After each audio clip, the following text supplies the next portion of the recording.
Bom dia, meu amado irmão, irmã, amigo e amiga.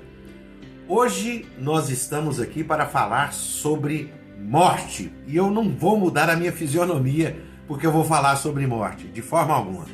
Nós falamos ontem sobre os 6 medos básicos, mais comuns da humanidade. Hoje eu vou falar sobre o primeiro medo, é o medo de morte. Não medo da morte, mas medo de morte. Por quê? Eu quero abordar esse assunto em 5 tópicos. Preste bastante atenção. O primeiro tópico é: a morte é um fato físico, é um fato inevitável que se explica primeiramente pela filosofia religiosa. Seja em que parte for do nosso universo, principalmente no planeta Terra, a morte ela foi explicada por uma filosofia religiosa. Vou explicar para você aqui rapidamente como que isso acontece. Lembra-se daquele tempo que os médicos só ficavam nas cidades grandes e quando alguém morria na roça, você não sabia a causa da morte da pessoa e você dizia: morreu de repente.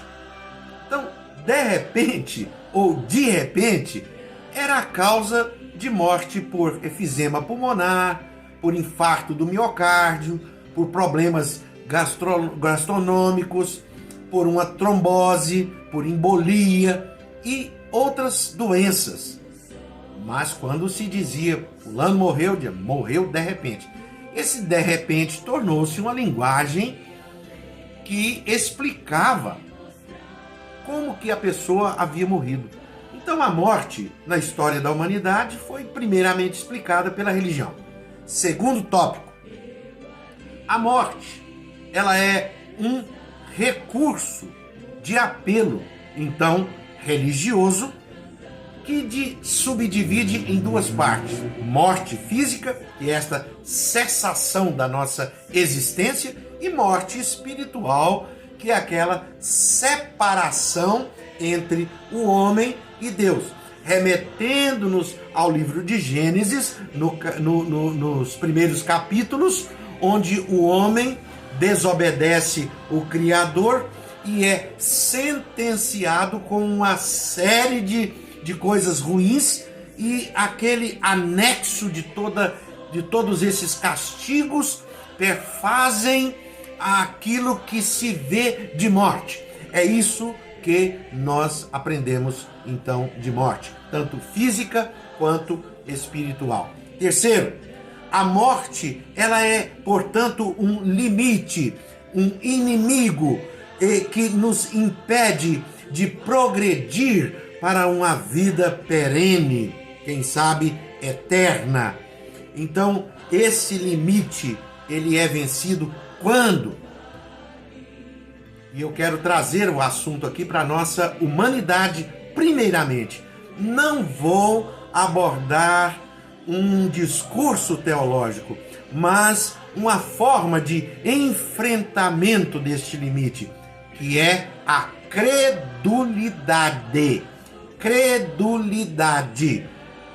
Quarto, portanto, a credulidade é aquela forma que se explica o que existe para além da vida, ou seja, depois do limite, do outro lado, além de aqui. Esta credulidade que nos traz uma resposta brilhante ao maior dilema da humanidade: de onde vim, para onde vou? Certamente você está esperando agora dizer assim: esse cara vai dar aqui uma palavra genial que vai mudar toda a humanidade. Não. Essa palavra já foi dada e não foi por um ser meramente humano. Foi por um homem, mas um homem com características, com princípios divinos, chamado Jesus Cristo de Nazaré. Portanto, se eu tenho que ter alguma credulidade, eu preciso remeter a minha credulidade às palavras e à vida e ao trabalho dele efetuado aqui entre nós. E em João 14, versículos 1, ele diz: não se turbe vosso coração, credes em Deus, crede também em mim. Para por aí, depois a gente pode continuar, mas turbar significa desesperar, ter medo, entrar em pânico. Não entre em pânico o vosso coração, não desespere o vosso coração, credes em Deus e crede também em mim. Uma das poucas vezes que Jesus Cristo emprega o vocábulo Theos, porque aqui ele fala fora desta dimensão trinitária, ele fala como um homem verdadeiro. Crede em Deus e crede em mim. Agora sim, Jesus remete à segunda pessoa da Trindade. Então, a credulidade é aquela forma que Deus nos dá para enfrentarmos nosso limite, para enfrentarmos este final inevitável que é fato. Portanto, guarde isso no seu coração.